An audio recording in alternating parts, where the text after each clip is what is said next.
जय हिंद। स्वागत है आप सबका current affairs with Neetu ma'am में। आज हम लोग करने वाले हैं 11 और 12 दिसंबर के जितने भी इंपॉर्टेंट करंट अफेयर्स बने होंगे उन सभी को। ये आपके आने वाले एग्जाम्स के लिए बहुत ही ज़्यादा इंपॉर्टेंट है, तो क्लास को बिल्कुल भी मिस मत करना, स्किप मत करना। ठीक है, चलो स्टार्ट करेंगे, पूरे डिटेल में पढ़ेंगे। पहला क्वेश्चन ये है, विश्व असमानता रिपोर्ट 2026 के अनुसार भारत की शीर्ष 1% आबादी की इनकम देश की कुल आबादी की आय का कितना प्रतिशत है? अच्छा, पहले क्वेश्चन समझो। बहुत सारे बच्चे को तो क्वेश्चन समझ में ही नहीं आया होगा। यहाँ पे क्या पूछा जा रहा है? यहाँ पे पूछा जा रहा है देश की जो टोटल पॉपुलेशन है, ठीक है, देश की जितनी भी पॉपुलेशन है, टोटल पॉपुलेशन, इन सबका जो इनकम है, इन सबका जो इनकम है उसमें से टॉप 1% पॉपुलेशन का इनकम कितना है, ये पूछा जा रहा है। ठीक है, समझ में आया? देखो, भारत के टोटल पॉपुलेशन का जितना भी इनकम है ना, उसमें से भारत के टॉप 1% पॉपुलेशन का इनकम जो है वो कितना है, ये पूछा जा रहा है। तो ये पूछा जा रहा है विश्व असमानता रिपोर्ट 2026 के अकॉर्डिंग, ये जो है 22.6% है। तो ऑप्शन नंबर ए यहाँ पे हम लोग का करेक्ट आंसर बन जाएगा। ठीक है, तो यहाँ पे क्या पूछा जा रहा है? विश्व असमानता रिपोर्ट 2026 के अकॉर्डिंग भारत की टॉप 1% आबादी की इनकम, पॉपुलेशन की इनकम, देश की टोटल पॉपुलेशन की इनकम का कितना परसेंट है? तो ये 22.6% है। ठीक है, अब इसके बारे में थोड़ा सा पढ़ेंगे। देखो, विश्व असमानता रिपोर्ट 2026, वर्ल्ड इनइक्वालिटी रिपोर्ट 2026 को वर्ल्ड इन इक्वालिटी लैब ने दिसंबर 2025 में जारी किया है। तो कब जारी किया गया है? दिसंबर में 2025। किसने किया है? वर्ल्ड इनइक्वालिटी लैब ने किया है। ये जो रिपोर्ट है ना, यूनाइटेड नेशन डेवलपमेंट प्रोग्राम के हेल्प से बनी हुई है, यूएनडीपी के हेल्प से बनी हुई है। इसका फुल फॉर्म क्या है? United Nations Development Programme. ठीक है, इस रिपोर्ट को कई अर्थशास्त्रियों के द्वारा जो है संपादित किया गया है। उनका नाम क्या है? तो वो एक नहीं है, उनका नाम है लुकास चार्ल्स, रिकार्डो गोमेज कैरेरा, रोवेदा मोशरिफ और थॉमस पिकेटी। ठीक है, ये चार नाम है, यहाँ पर देख लो, अंडरलाइन कर रही हूँ। लुकास चार्ल्स हो गया, रिकार्डो गोमेज कैरेरा हो गया, ठीक है, रोवेदा मुशरीफ तीसरा, और यहाँ पे थॉमस पिकेटी, ये चार। भारत में आय असमानता विश्व में सबसे ज्यादा है। चलो नेक्स्ट क्वेश्चन करेंगे। विश्व असमानता रिपोर्ट 2026 के अनुसार भारत के शीर्ष 10%, वहां पे कितना पूछ रहा था? 1%, यहाँ पे क्या पूछा है? 10%। 10% आबादी की इनकम। अब यहाँ पे क्या पूछा जा रहा है? 10% पॉपुलेशन की इनकम, देश की कुल आबादी की, मतलब पूरे देश की जो पॉपुलेशन है उसकी इनकम का कितना परसेंट है? वहां पे 1% पूछा गया था, तो 22.6 था। अब यहाँ पे 10% पूछा जा रहा है, तो ये हो जाएगा 57.7%। ठीक है, तो यहाँ पे कुछ फैक्ट है, उसको रिपीट कर देती हूँ, याद हो जाएगा। विश्व असमानता रिपोर्ट 2026 को वर्ल्ड इनइक्वालिटी लैब ने दिसंबर 2025 में जारी किया। ये report United Nation Development Programme UNDP के सहयोग से बनी है। इस रिपोर्ट को अर्थशास्त्रियों कौन कौन से हैं? लुकास चार्ल्स, रिकार्डो गोमेज कैरेरा, रोवेदा मोशरॉफ और थॉमस पिकेटी ने संपादित किया है। अच्छा, विश्व असमानता रिपोर्ट 2026, अच्छा ये है ना, ये थर्ड टाइम हुआ है, तीसरी रिपोर्ट है ये। पहला जो है 2018 में हुआ था, दूसरा जो है 2022 में हुआ था, और ये जो है ना, ये 2026 में है ये रिपोर्ट। ठीक है, विश्व असमानता प्रयोगशाला से संबंध दुनिया भर के 200 से ज्यादा विद्यानों के कार्यों पर आधारित है। ये विश्व असमानता रिपोर्ट 2026। देखो, भारत में आय असमानता विश्व में सबसे ज्यादा है, पूरे वर्ल्ड में सबसे ज्यादा कहाँ पे? अपने इंडिया में है। टॉप 10% आय अर्जित करने वालों के पास राष्ट्रीय आय का, मतलब नेशनल इनकम का 58% हिस्सा है।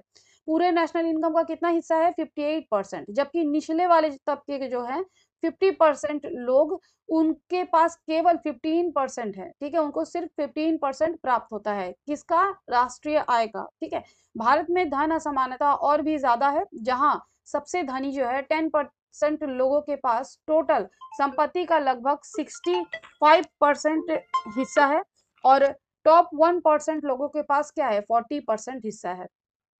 ठीक है, चलो भारत में आय और संपत्ति की असमानता देखेंगे। आबादी, इनकम और संपत्ति क्या क्या है। टॉप 1% का अगर हम लोग देखें, तो इनका इनकम जो है ना, ये 22.6% है।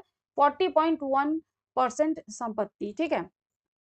टॉप 10% में देखा जाए तो 57.7% की इनकम है, जबकि संपत्ति 65.0% है। मिडिल वालों का देखा जाए 40% का तो 27.3% इनकी इनकम है और 28.6% संपत्ति। बॉटम का देखा जाए जो 50% वाले हैं तो 15% इनकम और 66.4% इनकी संपत्ति है। चलो नेक्स्ट करेंगे, कुछ इंपॉर्टेंट बातें हैं यहाँ पे।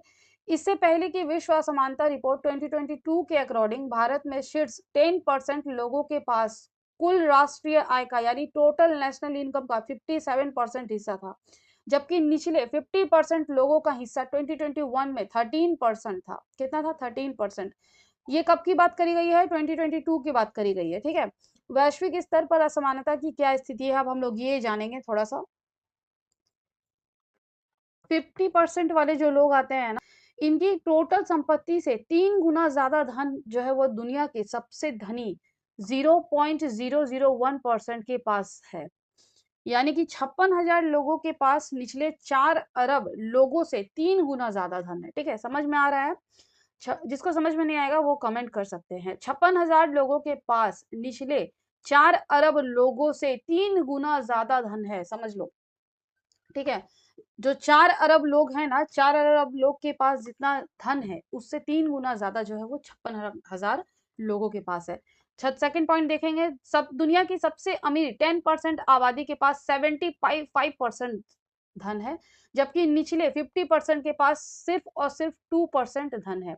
अच्छा, टॉप 10% आय का 53% ले जाता है, जबकि बीच के 40% के हिस्से 38% आता है, और निचले वाले के जो है 50% को बाकी से ही उनके पास रह जाता है, तो बाकी से ही उनको गुजारा वगैरह करना पड़ता है। दुनिया के शीर्ष 1 लाख लोगों के पास सामूहिक रूप से वैश्विक संपत्ति का 3% हिस्सा है, जो कि दुनिया की वयस्क आबादी के निचले आधे हिस्से से भी ज्यादा है। ये आंकड़े इस बात को रेखांकित करते हैं कि आज की असमानता न केवल गरीब और अमीर के बीच के अंतर से, बल्कि शीर्ष वर्ग के भीतर बढ़ते अंतर से भी प्रेरित है। चलो इतना ज्यादा नहीं ध्यान देना है, अभी जो इंपॉर्टेंट फैक्ट है बस उसी को ध्यान देना है, ठीक है। जो इंपॉर्टेंट फैक्ट है, जो परसेंटेज मैंने बताया वो, और ये वाला आबादी इनकम वाला, ठीक है। और जितने भी इंपॉर्टेंट फैक्ट है, ये 2026 का रिपोर्ट, और जो इसके पहले भी मैंने बताया, हाँ 2022 का, ये भी याद रखना है, ये भी इंपॉर्टेंट है। चलो नेक्स्ट क्वेश्चन करेंगे।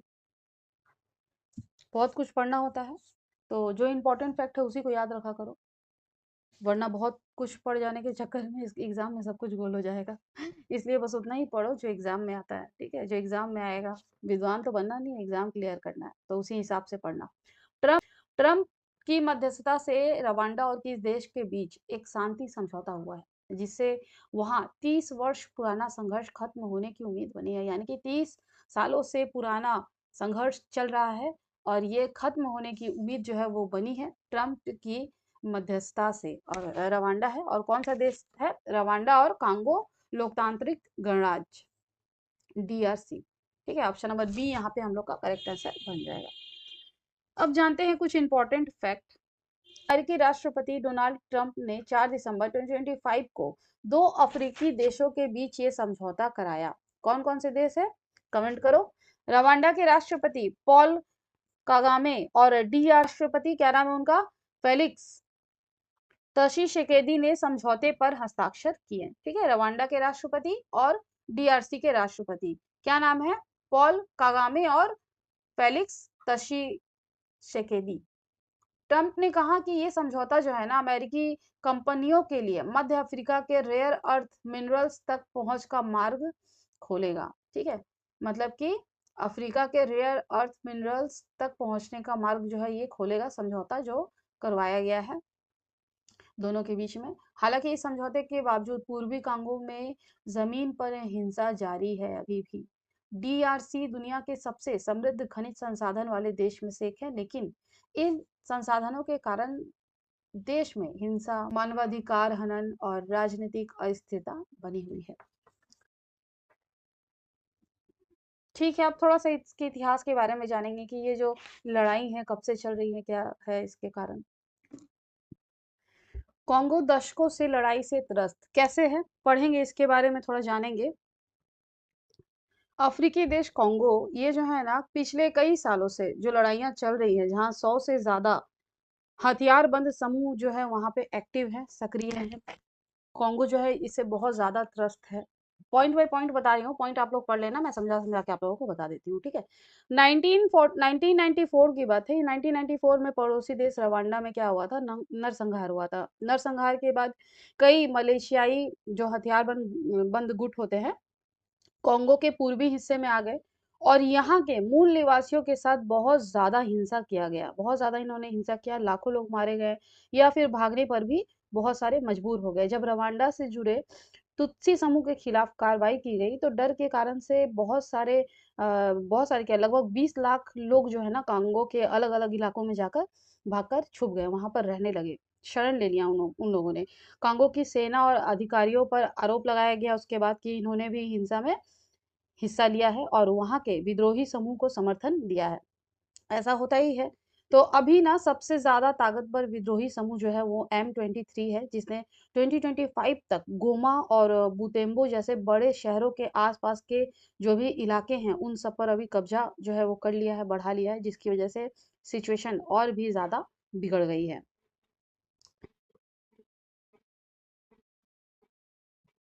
रवांडा की आबादी के बारे में बात करें तो उसकी आबादी लगभग 20 लाख है। इसके पास कीवू झील है और इस पूरे क्षेत्र में युद्ध के कारण आम लोगों की हालत बहुत ही ज्यादा खराब हो गई है।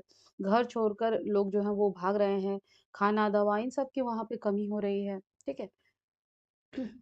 इस संघर्ष के चलते लाखों लोगों के विस्थापन हुए और हालात भी बदतर हो गए हैं।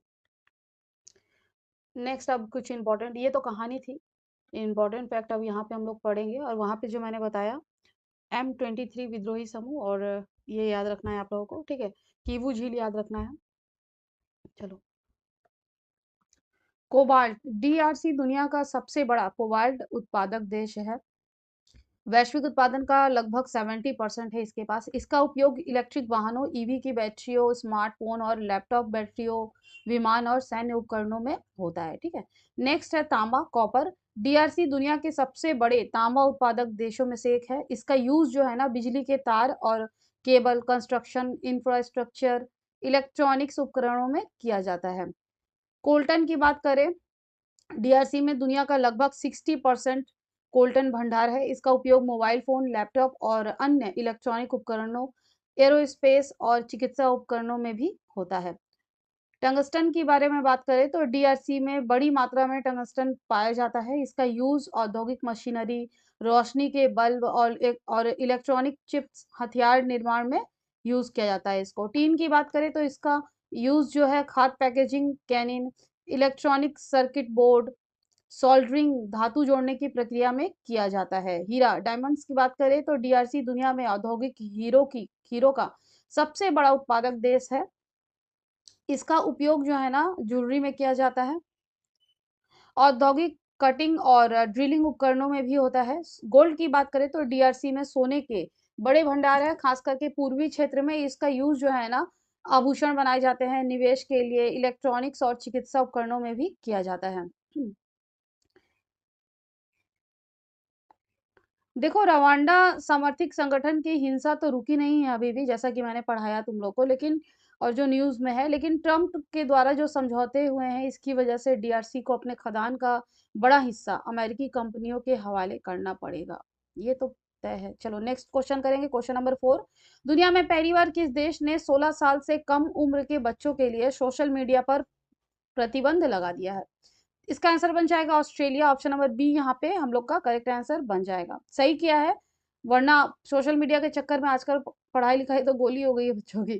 चलो, अपने देश में भी हो जाना चाहिए। ऑस्ट्रेलिया ने 10 दिसंबर 2025 को विश्व का पहला कठोर कानून लागू किया है, जो कि 16 वर्ष से कम उम्र के बच्चों के लिए सोशल मीडिया प्लेटफॉर्म को क्या करेगा, बैन कर देगा। जैसे कि टिकटॉक हो गया, टिकटॉक तो यहाँ ऐसे भी बैंड है, यूट्यूब हो गया, इंस्टाग्राम हो गया, फेसबुक हो गया। ये कदम क्यों उठाया गया है? मानसिक स्वास्थ्य संकट, साइबर बुलिंग और अत्यधिक स्क्रीन टाइम जैसी समस्याओं से निपटने के लिए उठाया गया है। सही है। स्क्रीन टाइमिंग एक बहुत बड़ी प्रॉब्लम है, बहुत ज्यादा बड़ी प्रॉब्लम है। पता ही नहीं चलता मोबाइल पे कब बैठे और कब खत्म हुआ मोबाइल, सारा दिन का टाइम जो है इसके में ही चला जाता है, ठीक है। और मानसिक स्वास्थ्य संकट तो है ही, अगर सारा दिन मोबाइल लेके बैठे रहोगे तो फिर दिमाग तो हिलना ही है। साइबर बुलिंग हो गया, ये भी बहुत बुरा ही है।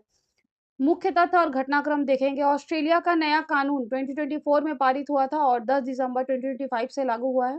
इस कानून में 10 प्रमुख प्लेटफॉर्म्स को 16 वर्ष से कम उम्र के उपयोगकर्ताओं को ब्लॉक करने का आदेश दिया गया है। अगर इसका उल्लंघन किया जाता है तो 49.5 मिलियन ऑस्ट्रेलियाई डॉलर का जुर्माना लग सकता है, लगभग 33 मिलियन अमेरिकी डॉलर। देखा दुनिया के अन्य देशों में क्या स्थिति है, देखो वैश्विक स्तर पर यह ट्रेंड बहुत तेजी से फैल रहा है। बैन कर देना चाहिए, मेरे हिसाब से तो कर देना चाहिए, अच्छा है। और आप सबको क्या लगता है ये कमेंट करके बताइएगा। यूरोपीय संघ ने नवंबर 2024 में 16 वर्ष की न्यूनतम आयु का प्रस्ताव पारित किया, जबकि यूके का ऑनलाइन सेफ्टी एक्ट 2023 हानिकारक सामग्री पर फोकस करता है, ठीक है, समझ में आया होगा। जर्मन, फ्रांस और इटली का देखा जाए तो यहाँ पे 13 से 15 वर्ष के लिए पेरेंटल कंसेंट अनिवार्य है, जबकि नॉर्वे और डेनमार्क में 15 वर्ष से नीचे प्रतिबंध की योजना बना रहे हैं अभी, ठीक है, ये भी सही है, 15 वर्ष से नीचे का भी। अमेरिका का children online privacy protection act COPPA 13 वर्ष से नीचे डेटा संग्रह पर रोक लगाता है, लेकिन राज्य स्तर पर चुनौतियां हैं। चीन के बारे में देखें तो माइनर मोड से स्क्रीन टाइम सीमित करता है और मलेशिया 2026 से 16 वर्ष से नीचे प्रतिबंध लगाएगा, ठीक है, ये भी अच्छा है। तकनीकी चुनौतियां देखेंगे। आयु सत्यापन में गोपनीयता उल्लंघन करने का खतरा, ठीक है, जैसे कि फेशियल रिकॉग्निशन से निगरानी। मेटा का क्या कहना है कि पूर्व प्रतिबंध किशोरों को अलग थलग कर सकता है, खासकर क्वियर या नीचे रुचि वाले समुदाय के लिए। एक 14 वर्षीय ऑस्ट्रेलियाई लड़की एनी वॉग ने कहा कि ये क्वियर लोगों और नीचे रुचि वालों के लिए बुरा होगा, क्योंकि सोशल मीडिया ही उनकी कम्युनिटी है। 8 से 15 वर्ष के 86% ऑस्ट्रेलियाई बच्चे पहले से सोशल मीडिया इस्तेमाल करते थे, जो प्लेटफॉर्म्स के लिए राजस्व हानि और उपयोगकर्ता पाइपलाइन में बाधा पैदा कर सकता है। अब इतना ज्यादा नहीं पढ़ना है, ठीक है। क्यों लगा प्रतिबंध वो देखते हैं थोड़ा सा। आधुनिक डिजिटल युग में सोशल मीडिया ने संचार और सूचना के साधन के रूप में क्रांति ला दी है, लेकिन ये बच्चों के मानसिक स्वास्थ्य, गोपनीयता और सामाजिक विकास पर गंभीर प्रभाव डाल रहा है। एक भारतीय कम से कम 11 सोशल मीडिया प्लेटफॉर्म पर मौजूद है, सही है। रिसर्च फर्म रेडसियर के मुताबिक इंडियन यूजर्स हर दिन औसतन 7.3 घंटे अपने स्मार्टफोन पर नजर गड़ाए रहते हैं, ये करेक्ट है। इसमें से अधिकतर टाइम वे सोशल मीडिया पर बिताते हैं, जबकि अमेरिकी यूजर्स का औसतन स्क्रीन टाइम 7.1 घंटे और चीनी यूजर्स का फिर 5.3 घंटे हैं। ऑस्ट्रेलिया की राजधानी जो है कैनबरा हो जाएगा, प्रधानमंत्री एंथनी अल्बनीज हो जाएगा, मुद्रा ऑस्ट्रेलियाई डॉलर हो जाएगा, आबादी जो है 2.75 करोड़ हो जाएगा। नेक्स्ट क्वेश्चन करेंगे, क्वेश्चन नंबर 5। अगर पढ़ने के लिए मोबाइल देखा जा रहा है, काम के लिए मोबाइल यूज करा जा रहा है या लैपटॉप वगैरह, तो फिर ठीक है। अदरवाइज जो लोग टाइम पास करते हैं या सारा दिन लेकर बैठे रहते हैं ना, उनके लिए तो ये बहुत ही बुरा है। चलो नेक्स्ट क्वेश्चन देखेंगे। किस अफ्रीकी देश में दिसंबर 2025 में सैनिकों ने तख्ता पलट का दावा किया, जिसे कुछ देर बाद सरकार ने इसे नाकाम कर दिया? तो ये बेनिन हो जाएगा, ऑप्शन नंबर ए यहाँ पे करेक्ट आंसर लग जाएगा। बेनिन में क्या हुआ ना, सैनिकों का एक समूह था जिसने अचानक से राज्य टीवी चैनल पे आकर क्या किया, सरकार को तुरंत भंग करने की घोषणा कर दी, और ये हुआ है 7 दिसंबर 2025 में। और खुद को ये लोग मिलिट्री कमेटी फॉर रिफाउंडेशन बता रहे थे। कमेटी दावा कर रहे थे कि उन्होंने उस देश के राष्ट्रपति और सभी संवैधानिक संस्थाओं को क्या कर दिया है, हटा दिया गया है। तख्ता पलट कैसे ही होता है, ऐसे ही ना होता है। और लेफ्टिनेंट कर्नल पास्कल डिग्री को अपना नया प्रमुख नियुक्त कर दिया है, लेकिन उसके तुरंत बाद ही क्या हुआ ना कि बेनिन सरकार ने इन सारे के सारे दावों को नकार दिया, और विदेश मंत्री जो है वहां के ओलुशेगुन अदाजी बकरी ने बताया कि विद्रोहियों ने केवल नेशनल टीवी पे ही कब्जा किया था, जो कि बस कुछ मिनटों के बंद हो गया। अगर देश के गृह मंत्री के अकॉर्डिंग देखा जाए तो सशस्त्र बलों ने इस प्रयास को समय रहते विफल कर दिया और तख्तापलट की कोशिश को भी नाकाम कर दी गई वहां पे। अच्छा, अफ्रीकी देश में हुए तख्तापलट थोड़ा हम लोग देखेंगे, ये इंपॉर्टेंट है। देश कौन कौन से हैं और तख्तापलट, ठीक है। गैबान देखा जाए तो अगस्त 2023 में, नाइजर जुलाई 2023 में, बुर्किना फासो जनवरी 2022 में, गिनी सितंबर 2021 में, चाड अप्रैल 2021 में, माली अगस्त 2020 में, सूडान जो है अप्रैल 2019 में। अब बेनिन के बारे में थोड़ा अगर हम लोग जाने तो बेनिन की राजधानी पोर्टो नोवो है, राष्ट्रपति पैट्रिस टैलन है। मुद्रा के बारे में बात करें हम लोग तो CFA फ्रैंक हो जाएगा। आधिकारिक भाषा की बात करें तो वहाँ पे फ्रेंच भाषा जो है आधिकारिक भाषा है। पड़ोसी देश की बात करें तो टोंगो, बुर्किना फासो सैन्य शासन चल रहा है, नाइजर सैन्य शासन चल रहा है, नाइजीरिया। समुद्र के बारे में बात करें तो गल्फ ऑफ ये है, अटलांटिका महासागर का क्षेत्र है ये, ठीक है। भारत के पड़ोस में भी ये सिचुएशन जो है वो पैदा होने वाली थी, जैसा कि सब अगर जो करंट अफेयर्स के बच्चे या फिर न्यूज़ बराबर देखते हैं तो उनको पता होगा कि तख्तापलट की सिचुएशन आई थी बांग्लादेश में 2024 में। भी हाल में ही क्या हुआ था, छात्रों की अगुवाई में तख्तापलट हुआ था, जिसके बाद वहां की पीएम शेख हसीना को देश छोड़कर भागना पड़ा और मोहम्मद यूनुस की अगुवाई में वहां फिलहाल एक अंतरिम सरकार जो है अभी काम कर रही है। 2025 में नेपाल में जेंजी के प्रदर्शन के बाद तख्तापलट हुआ, हालांकि सेना के सत्ता पर कब्जा नहीं किया गया। श्रीलंका में भी इसी तरह की स्थिति हो चुकी है, बाद में निर्वाचित सरकार आई। इससे पहले 2021 में म्यांमार में सेना ने तख्तापलट कर ही दिया था। चलो नेक्स्ट क्वेश्चन करेंगे, क्वेश्चन नंबर 6। चेक गणराज्य के नए प्रधानमंत्री कौन बने? आंद्रेज बाबिज बने हैं, ऑप्शन नंबर डी यहाँ पे करेक्ट आंसर बन जाएगा। फोटो भी लगाया है, सबका फोटो लगाया है, देख सकते हो आप लोग, ठीक है। जो भी इंपॉर्टेंट मुझे लगा कि दिखाना चाहिए तो मैंने पिक्चर उसका लगा दिया। आंद्रेज बाबिज 71 वर्षीय अरबपति कारोबारी है। इन्होंने 9 दिसंबर 2025 को चेक गणराज्य के नए प्रधानमंत्री के रूप में क्या किया है, शपथ लिया है। इससे पहले ये 2017 से 2021 तक प्रधानमंत्री रह चुके हैं।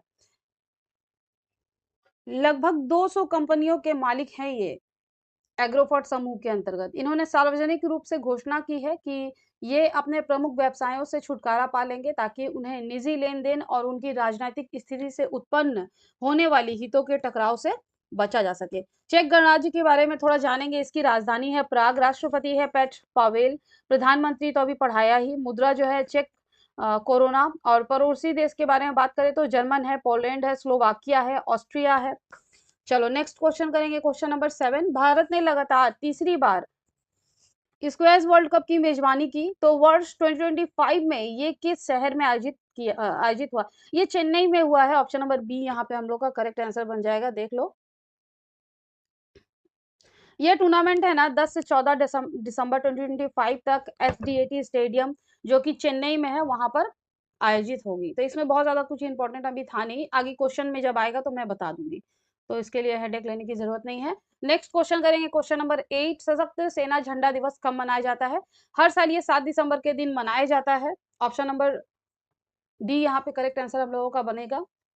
सशस्त्र सेना झंडा दिवस हर वर्ष 7 दिसंबर को भारत में मनाया जाता है। ये दिन देश की सेना, नौसेना और वायुसेना के वीर सैनिकों, पूर्व सैनिकों और शहीद के परिजनों के प्रति सम्मान प्रकट करने के लिए समर्पित है। इसका आयोजन 1949 से हर साल किया जा रहा है।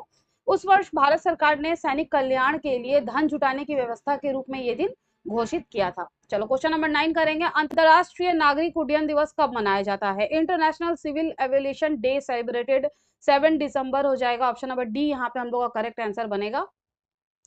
अंतरराष्ट्रीय नागरिक उड्डयन दिवस ये हर साल 7 दिसंबर को सेलिब्रेट किया जाता है। इसका उद्देश्य क्या है? इसका उद्देश्य है दुनिया में सामाजिक और आर्थिक विकास के लिए अंतरराष्ट्रीय नागरिक उड्डयन के महत्व के बारे में जागरूकता फैलाना। इस दिवस को अंतरराष्ट्रीय नागरिक उड्डयन संगठन के द्वारा जो है मनाया जाता है। इसकी घोषणा संयुक्त राष्ट्र महासभा ने की थी, कब की थी? वर्ष 1996 में की थी। इंपॉर्टेंट है, याद रखना, ठीक है। अंतरराष्ट्रीय नागरिक उड्डयन संगठन, इसकी स्थापना जो है ना 7 दिसंबर 1994 को हुई थी और इसका मुख्यालय मॉन्ट्रियल में है, कनाडा में है ये, ठीक है। क्वेश्चन नंबर 10 करेंगे। अंतरराष्ट्रीय भ्रष्टाचार विरोधी दिवस कब मनाया जाता है? एंटी करप्शन डे ये मनाया जाता है 9 दिसंबर। ऑप्शन नंबर ए यहाँ पे हम लोग का करेक्ट आंसर बनेगा। इसकी थीम क्या है? इसकी थीम है युवाओं को भ्रष्टाचार के प्रभाव के बारे में जागरूक करना और इसे समाप्त करने के लिए उन्हें प्रेरित करना। इस दिवस का उद्देश्य भ्रष्टाचार के गंभीर प्रभावों के प्रति जागरूकता बढ़ाना है और शासन और समाज में पारदर्शिता, जवाबदेही और ईमानदारी को बढ़ावा देना है। इस दिवस की घोषणा जो है ना संयुक्त राष्ट्र महासभा ने किया था कब किया था? 2003 में किया था। चलो क्वेश्चन नंबर 11 करेंगे और ये आज का हम लोगों का लास्ट क्वेश्चन है। अंतर्राष्ट्रीय नरसंहार पीड़ित स्मरण और रोकथाम दिवस कब मनाया जाता है? ये मनाया जाता है 9 दिसंबर के दिन। ऑप्शन नंबर ए यहाँ पे हम लोग का करेक्ट आंसर बनेगा। संयुक्त राष्ट्र महासभा ने इस दिवस को 2015 में घोषित किया था। कब किया था? 2015 में घोषित किया था। किसने किया था? संयुक्त राष्ट्र महासभा ने। नरसंहार को ऐसे कार्यों के रूप में परिभाषित किया गया है जो किसी राष्ट्रीय, जाति, नस्लीय या धार्मिक समूह को पूरी तरह या आंशिक रूप से नष्ट करने के इरादे से किए जाते हैं या फिर इनमें शामिल है। ठीक है, नरसंहार क्या है, थोड़ा इसके बारे में जानेंगे। संयुक्त राष्ट्र नरसंहार सम्मेलन के अनुसार अगर हम लोग देखें तो नरसंहार का अर्थ है किसी राष्ट्रीय, जातीय, नस्लीय या धार्मिक समूह को पूर्ण मतलब पूरी तरह से या फिर आंशिक रूप से थोड़े बहुत तरीके से नष्ट करने का इरादा। ऐसे कृत्यों के माध्यम से जैसे कि समूह के सदस्यों की हत्या कर दी जाए, गंभीर शारीरिक या मानसिक क्षति पहुंचाई जाए, समूह के विनाश को सुनिश्चित करने के लिए शर्तें थोपना, जन्म रोकना या बच्चों को जबरन स्थानांतरित करना, ये भी इसी में इंक्लूड है। नरसंहार को युद्ध अपराध, मानवता के विरुद्ध अपराध और जातीय सफाई के साथ-साथ सबसे जघन्य अत्याचारों में से एक माना जाता है और माना जाना भी चाहिए। चलिए, तो आज का क्वेश्चन बस यहीं तक रहेगा। ये हम लोग का लास्ट क्वेश्चन था। क्लास अगर अच्छा लगे तो लाइक कर देना और जो भी पढ़ने वाले बच्चे हैं, जो कॉम्पिटिटिव एग्जाम की तैयारी कर रहे हैं, चाहे वो कोई सा भी एग्जाम दे रहे हो, एसएससी, रेलवे, पीसीएस, कोई भी एग्जाम हो, बीपीएससी हो, यूपीपीसीएस हो, कोई भी एग्जाम हो, सारे के सारे एग्जाम में ये करंट अफेयर जो है आपको बहुत ज्यादा काम देंगे। ठीक है, तो आज की क्लास में बस इतना ही। सभी को मेरी तरफ से जय हिंद, जय भारत।